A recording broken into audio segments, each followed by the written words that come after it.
And this weekend marks a bittersweet anniversary here in the Metro, a tragic turn of events that connects Kansas City, Kansas with one of the most iconic stars in country music. Patsy Cline performed at Memorial Hall in KCK on March 3rd of 1963. 2 days later, she died in a plane crash on her way home to Nashville.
Cline's flight home to Nashville was delayed for 2 days because of bad weather when her small plane took off from the Fairfax airport, which no longer exists but was just north of the downtown airport. Storm clouds still filled the sky. A friend urged Cline to ride back to Nashville by car. Cline replied, "Don't worry about me, Hoss. When it's my time to go, it's my time."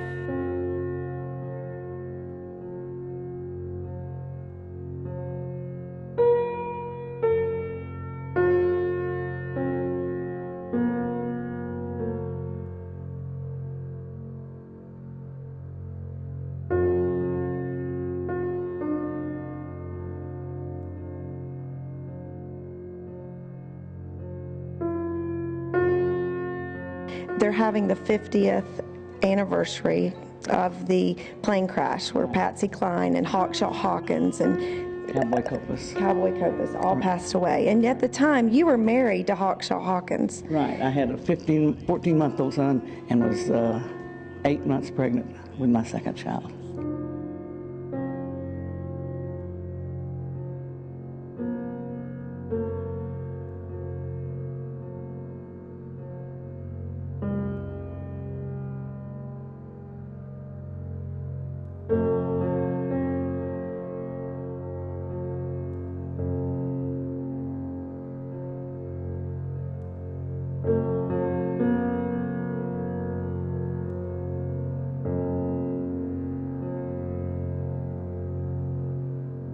Their pilot thought he could make it, so they took off.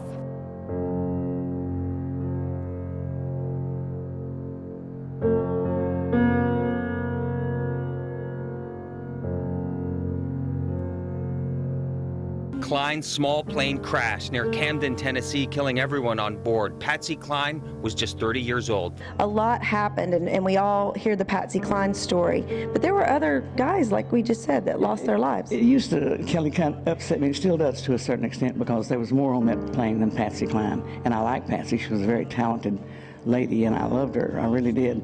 But I resented it for so long, you know, because, well, if anybody knows where I'm coming from, you know, they'll understand.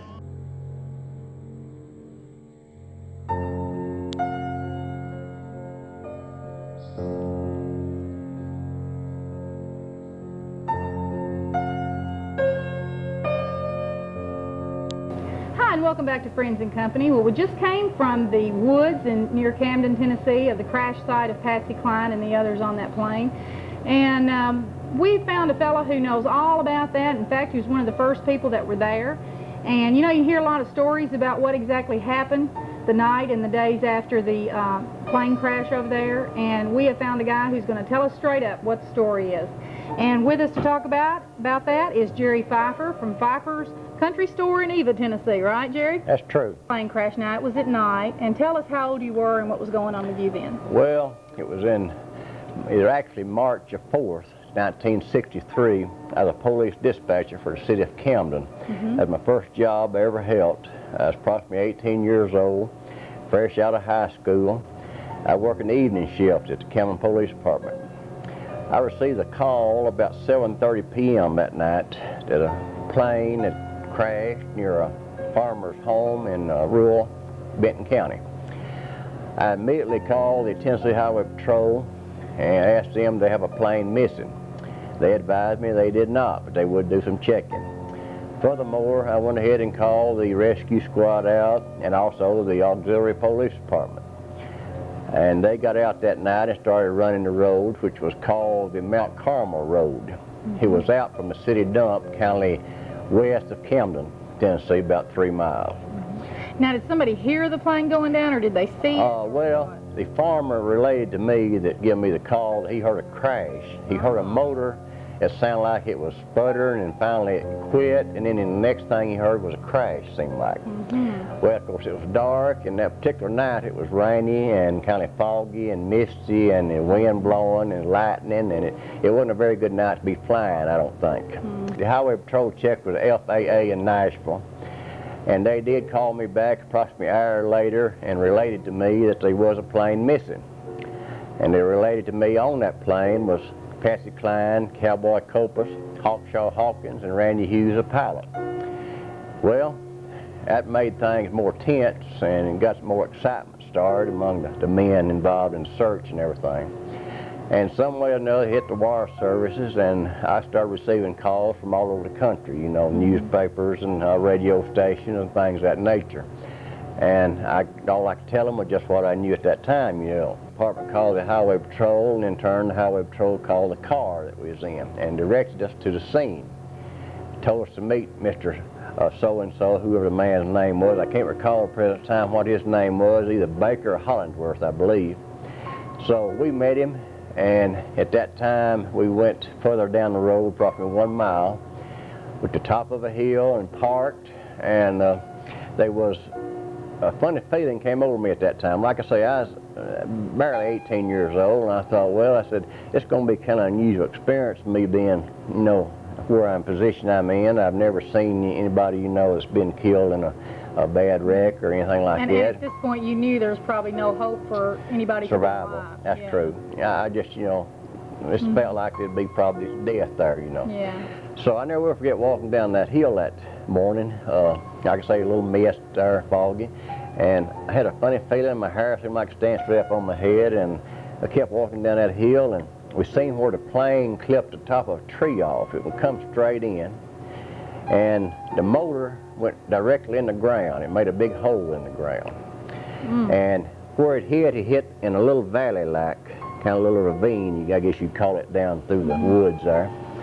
And where it hit, it strewed material all the way down that valley. I'm talking about pieces of the airplane, part of the entertainment's clothing, and part of their equipment, guitars, amplifiers, and things of that nature. I remember seeing broken guitars. I remember seeing cowboy hats and part of their rhinestone suits and things of that nature. We kept on looking around, and like I say, there's no life there on the scene. It was a very dreadful scene, and something I'd never experienced before and hope never see again. And we called reinforcements in to help. Of course, the ambulance crews arrived, and people started coming, and also people started taking pieces of plane off immediately. It's just amazing how things happen that nature. There's 2 or 3 men dug the engine out of the ground and carried it off.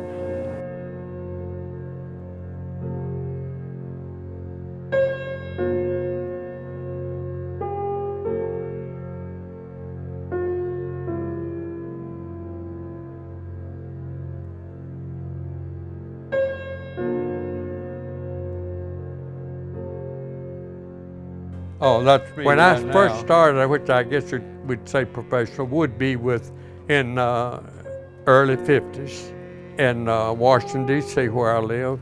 Patsy Cline and my band backed her. I played rhythm guitar, and I called my band Jimmy Haney and the National Troubadours.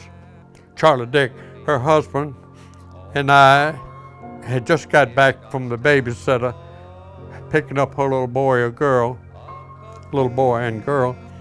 and we were getting ready to fly to Camden to do a concert for a needy family.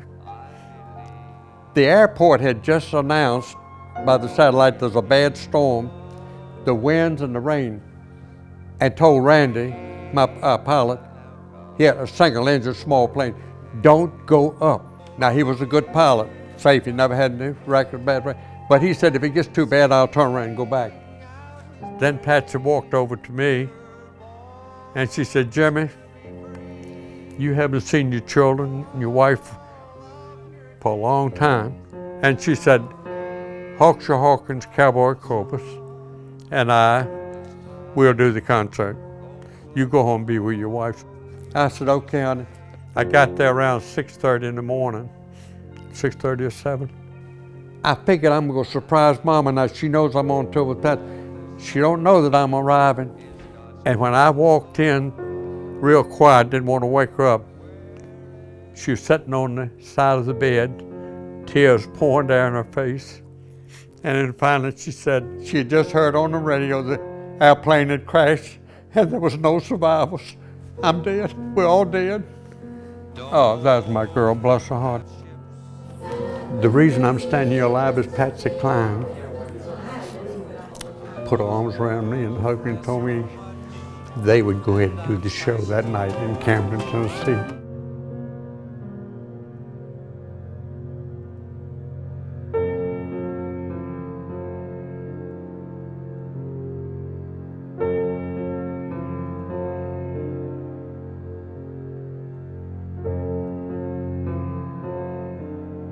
I've never told this too many times, but about 7 o'clock or so, I don't remember exactly what time, it was beginning to get dusky dark. And the most horrible feeling come over me that has ever come over me in my life. It was just, I just stood for a couple of minutes and just kind of froze. I just couldn't move. I thought, boy, and I thought I was going into labor because I was 8 months pregnant. And I thought, oh my God, I'm here by myself. And, but that was about the time the plane crash happened. A lot of people think that during this time that I've hated Patsy Cline. Now that's not the story at all. I resented the way that it was presented, that like she was the only person on that airplane. And if that's wrong, I'm sorry, but I had my reasons, and I think if they would put themselves in my position, they'd understand.